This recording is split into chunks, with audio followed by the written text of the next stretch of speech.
कृषक भाइयों नमस्कार। मैं राजेश सक्सेना, मेरे यूट्यूब चैनल कृषक पाठशाला में आपका स्वागत है। आज मैं यहाँ पर ग्राम चरनोक में ब्लॉक कलान डिस्ट्रिक्ट शाहजहाँपुर में श्री राम अवतार वर्मा जी के फार्म हाउस पर आया हुआ हूँ।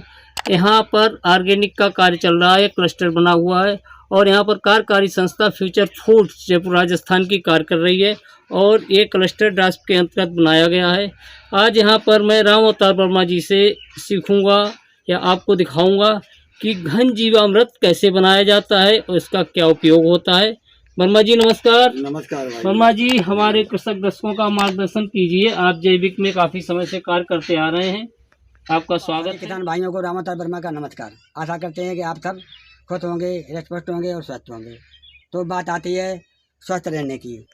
तो हमारा स्वास्थ्य तभी स्वस्थ रह सकता है जब हम मिट्टी के स्वास्थ्य को स्वस्थ रख सकेंगे। तो मिट्टी के स्वास्थ्य को स्वस्थ रखने के लिए आज हम एक ऐसी खाद के बारे में बताने जा रहे हैं जिसका नाम है घन जीवामृत। तो सभी किसान भाइयों से मेरा अनुरोध है कि आप हमारे वीडियो को शुरू से लेकर आखिर तक देखें, जिससे आपको पूर्ण जानकारी मिल सके। तो हम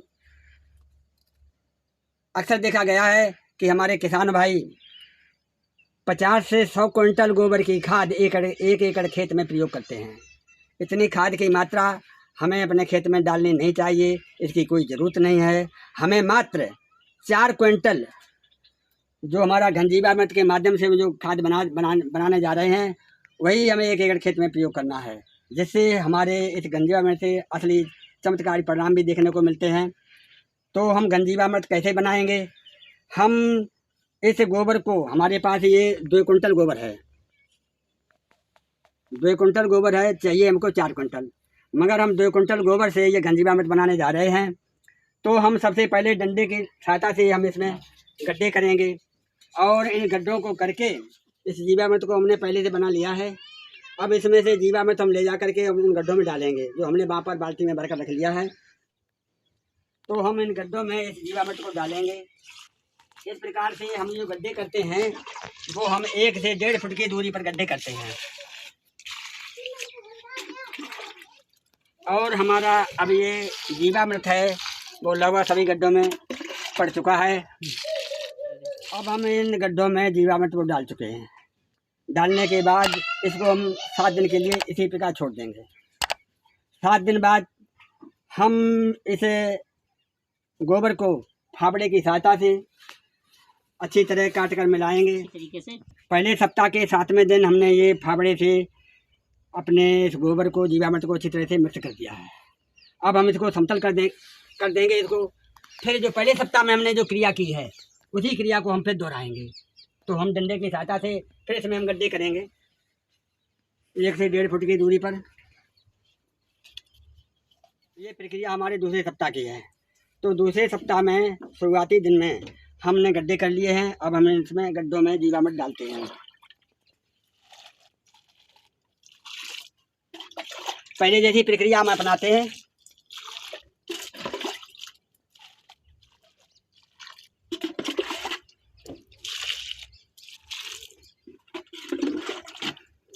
हमने इन गड्ढों में जीवामृत डाल दिया है।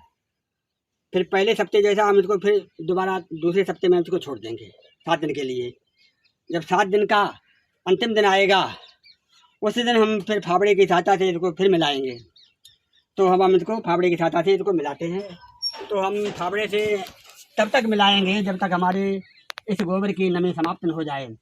तो अब हमारी ये नमी कम होती जा रही है और फावड़े से मिलाएंगे। अब ये पूर्ण रूप से हमारा ये घन जीवामृत है वो चाय की पत्ती जैसा भुरभुरा हो गया है। तो ये हमारा घन जीवामृत अब खेत में डालने के लिए पूर्ण रूप से तैयार है। तो इसका उपयोग कैसे करेंगे? हम अपने खेत में अगर कोई फसल करते हैं तो उसकी अंतिम जुताई के समय इस घन जीवामृत को हम पूरे खेत में बिखेर देंगे। बिखेरने के बाद अंतिम जुताई कर देंगे। फिर इसके बाद हम अपने उस खेत में, चाहे हमें फसल रोपाई करनी हो या बुवाई करनी हो, हम फसल को लगा देंगे। कृषक भाइयों, हमारे वर्मा जी ने जो अभी आपको ये बनाकर दिखाया है घन जीवामृत, ये आप अच्छे से समझ भी चुके होंगे। अब आपको इसके बारे में बताएं कि इसकी उपयोगिता को क्या होती है। अक्सर हमारे कृषक भाई 1 ट्राली 2 ट्राली 1 एकड़ खेत में कंपोस्ट खाद डाल देते हैं, जबकि अगर देखा जाए तो 1 एकड़ खेत के लिए अगर 4 कुंटल भी अगर आपने घन जीवामृत डाल दिया तो उस 2 ट्राली की बजाय इसमें जो है ज़्यादा आपके सूक्ष्म जीव पाए जाते हैं। इससे होता क्या है, ये हमारे खेत में अभी तक जो हमने रासायनिक खादों का प्रयोग किया है, सल्फेट खादें, फास्फोरिक खादें, इतनी हमने अनियमित तरीके से, असंतुलित तरीके से जो डाल रखी हैं, उनसे एक हमारी ज़मीन में लेयर बन गई है और हमारी ज़मीन में जो पानी की शोषण क्षमता होती है वो एकदम ख़त्म हो गई है। हमारे वायुमंडल में ऑलरेडी पहले से ही 78% नाइट्रोजन होता है। अगर हमारे खेत में राइजोबियम नामक बैक्टीरिया पहले से पर्याप्त मात्रा में विद्यमान है तो उसके द्वारा हमारे वायुमंडल से फिक्सेशन अच्छे से हमारे पौधों की जड़ों को मिलता रहता है। तो हमने रासायनिक खादें इतनी अनियमित तरीके से लगाई हैं कि वो हमारे सूक्ष्म जीव अब मृतप्राय न के बराबर रह गए हैं। अब होगा क्या, हमारा जो ये घनजीवामृत है, जिस तरीके से मान लिया आपने 10 लीटर दूध में 1 चम्मच आप दही का जामन डालते हैं तो हमारा सारा दही बन जाता है। उसी तरह से हमारी ज़मीन में जब ये घनजीवामृत पहुँचेगा तो हमारी अन्य जो सॉइल मिट्टी है जो मृतप्राय हो चुकी है उसमें ये प्राण फूंकने का काम करेगा। जैसे ही मेरे खेत में जाएगा ये सारी मिट्टी में मिक्स होकर हमारे जो माइक्रोजियम जो बैक्टीरिया होते हैं जो हमारी खेती में उर्वरक क्षमता बढ़ाने में सहायक होते हैं, उन सूक्ष्म जीवों को डेवलप करेगा, गुणांकों में बढ़ाएगा जाके। इससे जो है केंचुआ भी हमारे ज़मीन में पर्याप्त मात्रा में हो जाएगा। आपको बताएं केंचुआ का कार्य होता है, केंचुआ कभी भी रुकता नहीं है, वो एक छिद्र से दूसरे छिद्र में आता जाता रहता है। इसलिए हमारी जो ठोस लेयर बन चुकी है उस लेयर को तोड़ने का काम केंचुआ भी करता है। इससे क्या होगा, हमारी ज़मीन में जो है पानी सोखने की क्षमता भी बढ़ जाएगी, क्योंकि रासायनिक खादों से जो हमने लेयर बना रखी है उससे पानी सोखने की क्षमता बहुत कम हो गई है। इसलिए जो है हम उत्पादन तो ले लेते हैं आर्टिफिशियल तरीके से नाइट्रोजन लगा के, लेकिन जो हमारी नेचुरल चीज़ होती है जो 78% ऑलरेडी पहले से हमारे वायुमंडल में है, उसका हम प्रयोग इस तरीके से कर सकते हैं। इससे क्या होगा, सबसे पहले तो हमारा बजट कम होगा, दूसरी चीज़ हमारी ज़मीन का स्वास्थ्य एकदम बढ़िया होगा। सीधी सी बात है, ज़मीन से हम भी जुड़े हुए हैं। जब मेरी ज़मीन का स्वास्थ्य सही होगा तो ऑटोमेटिकली हम भी स्वस्थ होंगे, क्योंकि इससे जो उत्पादित अन्न होगा वो आपके ना तो किसी रासायनिक कीटनाशक दवाओं से अछूता होगा, दूसरी चीज़ फास्फोरिक खादें भी उसमें नहीं होगी। जो हमारे बुजुर्ग लोग परंपरागत तरीके से खेती करते आ रहे हैं उसी तरीके से उत्पादित अन्न, इसका स्वाद भी डिफरेंस होगा। और फिर जब हम इतना अच्छा अन्न उत्पादित करते हैं तो इसकी मार्केटिंग भी बहुत अच्छी होगी।